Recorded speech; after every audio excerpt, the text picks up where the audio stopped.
Washington டிசியில் பெண்கள் வாக்குரிமை அணிவகுப்பு.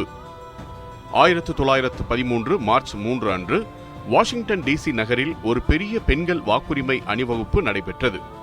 இது அமெரிக்காவின் பெண்களின் உரிமைகளுக்கான முக்கிய மைல்கல்லாக அமைந்தது. இந்த நடைப்போக்கு பெண்கள் வாக்குரிமை இயக்கத்திற்கு முக்கியமான முன்னேற்றத்தை தந்தது. பெண்கள் வாக்குரிமை என்ற இயக்கம் பல ஆண்டுகளாக அமெரிக்காவில் முன்னெடுக்கப்பட்டு வந்த நிலையில் இந்த அணிவகுப்பு பெரிதும் கவனத்தை ஈர்த்தது.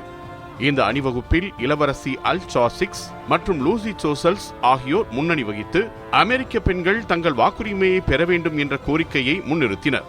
நாட்டின் தலைநகர் வாஷிங்டன் டிசி நகரில் 3000க்கும் மேற்பட்ட பெண்கள் கலந்து கொண்டு அணிவகுப்பை நடத்தினர். இந்த அணிவகுப்பு மகளிரின் சமுதாய பங்கு மற்றும் அவர்களின் உரிமைகள் குறித்து விழிப்புணர்வு ஏற்படுத்தியது.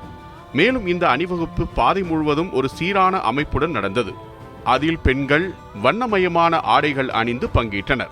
அவர்கள் அமெரிக்க அரசின் பெண்கள் உரிமைகள் குறித்த தாக்கத்தை வெளிப்படுத்தும் வகையில் உரிமை மற்றும் சமதளமிக்க வாழ்வை எதிர்கொள்கின்றனர்.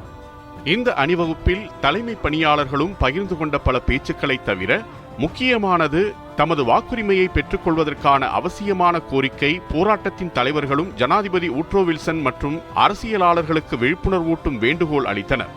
அந்த காலத்தில் பெண்கள் வாக்குரிமை பெறுவதை பற்றிய விவாதங்கள் கடுமையாக நடந்தாலும் சமூகத்தில் பெண்களின் நிலைமை பற்றி மக்களுக்கு புரிதலோடு இந்த அணிவகுப்பு நடத்தப்பட்டது.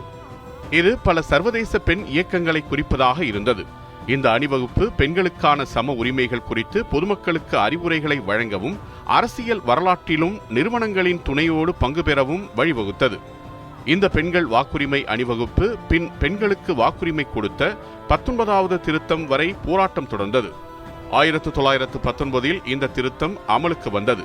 இதன் மூலம் அமெரிக்காவில் அனைத்து பெண்களும் வாக்கு சுமக்கவும் அரசியலில் பங்கு கொள்ளவும் அனுமதிக்கப்பட்டனர்.